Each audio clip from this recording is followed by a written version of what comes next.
Hello everyone, in this video I'll be showing you an OP sword and shield build guide in Oblivion Remastered. So the shield is interesting because we got ourselves the ability to block damage, which is super useful.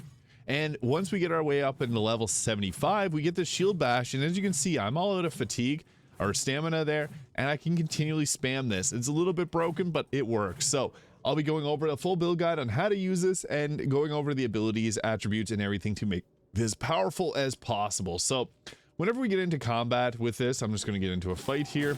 Blocking with the shield, we'll use our stamina instead of our health whenever we get attacked. And you can also bash them with that shield there, which is nice because it knocks them off balance and does a bit of damage so that you can do your attacks and then block, do your shield bash, finish them off. Shield play is pretty strong in this game. Now, if we're going to be playing on expert, this is actually very powerful. Now, master is very difficult unless we add in some of the other stuff into this. So you can see here, we can just block our attacks, hit them there, it staggers them a bit, and then if we run out of stamina we get staggered ourselves, but that's fine. There's potions of fatigue that we can use as well, so yeah, it's actually very powerful. So we're breaking down how to make this as strong as possible. As for the best race here, now for most martial based classes, the Redguard, the Orc, the Nord are going to be some of the best choices. But I do got to give a shout out to the Breton, as this is actually very defensive. They get a 50% magical resistance, so they take a lot less damage there. They get a bit of extra magicka, which you may not care about, but it's nice to have. And also the Dark Elf, so they get a 75% resistance to fire magic, which is the most common elemental damage type in the game, as it's in Oblivion.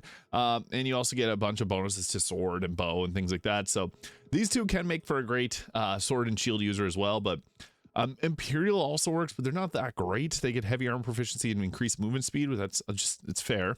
The Redguard, again, Orc and Nord have each of their benefits. Tick which one of these you prefer. There's no best race other than Breton and Dark Elf, but if you like to play as an Orc, play as an Orc, but I would recommend Breton. Just works great for everything in this game. Now for the best Birthsign. The Warrior makes sense because increased endurance is nice, and having more strength just means you're going to be dealing more damage. However, actually, on the flip side, Fortify Willpower and Fortify Endurance is really good from the Lady, because with the Lady, getting extra willpower means you're going to have a faster fatigue recovery rate. But I actually think that the best one that works incredibly here is two of them.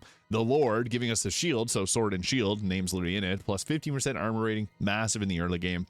And you also get increased magic resistance by 15%, which is really nice. So again, blocking magical damage and physical, but also the Atronach.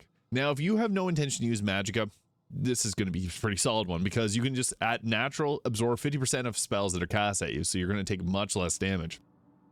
But you absorb the magicka. I'd still recommend using magicka. Every build in this game should use magicka in some capacity, because it's a resource that you do have, so you may as well use it. But this gives us an increased 150 magicka, which is massive, but absorbs 50% of the spells, so that's very tanky. The two best would be Atronach or Lord, but again, Lady for that increased willpower and endurance is great. The Warrior for increased endurance and strength is awesome. The Thief's all right too. Plus 10 to luck's important, because luck takes 4 points of your 12 every time you level up to level up luck one time, so it's the most costly resource to expend here. So that can be nice, and increased speed is also quite useful, but I would say the Lord or the Atronach would be the best. Lord if you don't want to deal with the complexities of playing as an Atronach. An Atronach if you find that sounds interesting to you. The closest natural class is the Warrior. However, getting Blade and Blunt is kind of silly alongside hand to hand, so we're going to make our own custom class. Now, the best specialization is going to be combat here, getting a +5 bonus and increasing more rapidly, and attributes. So when we level up and starting off, we got to pick one that'll get a +5 bonus, and I'll talk about what we're going to do as we level. Strength is really nice because it's going to help out with carry capacity, your overall damage, and maximum health, but I think the first stat, endurance, maximum health and health regeneration, is super important. Now, going with something like agility, increase your fatigue recovery rate, and willpower also increase your maximum fatigue. So these two are important to us as well, because fatigue is something that's so impactful for us. But even luck can be decent as well. I think that the best two would be strength and endurance. You'd be focusing on leveling these up to maximum at first, so getting your strength and endurance up, and adding in willpower as well, and a bit of agility to increase the fatigue recovery rate. So maximum fatigue recovery rate. If you want to add in magicka, intelligence is good too, but I would even say speed's probably more priority, because moving around fast can mean you're not going to get hit. So again, as you level, bring up your endurance to max as soon as possible, same as strength. And you can, instead of strength, you can actually put in some points in agility here and willpower to increase your maximum fatigue and agility recovery rate. So pretty effective there. For our skills, this comes down to, there's a few options I'll give you guys, because we're obviously going to be focusing on sword for blade and block. So these two are important, damage with the blades and amount of damage we mitigate with shields. On top of this, armor, since we're going to be focusing on attacking and breaking down our armor quite a bit, we want to be able to repair it. I also like to have heavy armor. Light armor works too if you prefer light armor. Just take one of them. So that's going to be that for that. I don't like to take athletics because this will level up as you move around the game. You don't need it. Also, if you do want to do a blunt instead of blade, go right ahead. I just think the blade and block just work together so well. Now, into the magic. Restoration is important. This is going to keep us alive. We can block as much damage as we want, but hey, at the end of the day, sometimes you do get hit. So restoration is impactful for that. Stealth.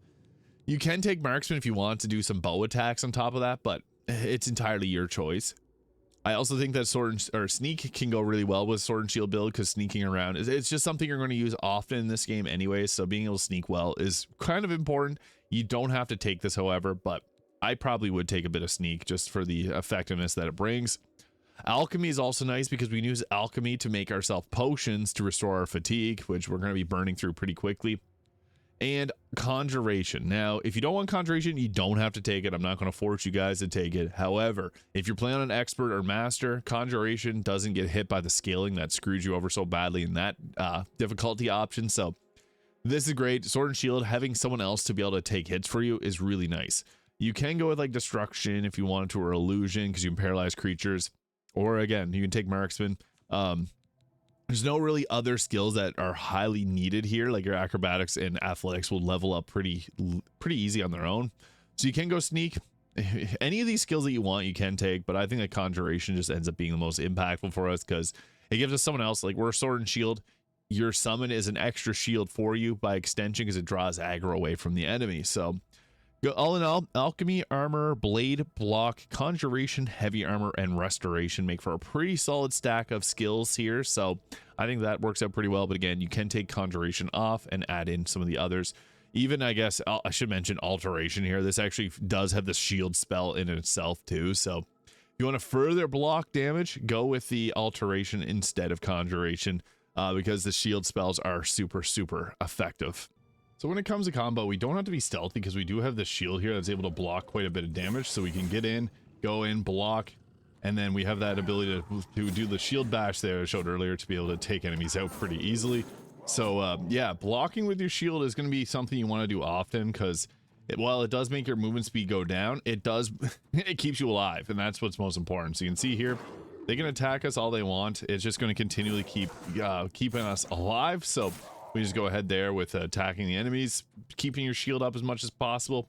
On top of that, I think the best shield to go with for this would be the Spellbreaker. Now, this will give us a reflect spell on self 30%. So if you get hit with spells, you can pop that up and it's going to reflect the spells back, and that becomes quite powerful. However, you can also enhance it with anything. Like I like to fortify magicka, so I like to use magic. I'm more of a spellblade myself, but hey, reflect spell works really great as well. So yeah, that's a pretty powerful sword and shield build in Oblivion Remastered. Let me know your thoughts in the comments. If you have any questions, feel free to leave them there as well. Have yourself a great day, and I'll see you all in the next video.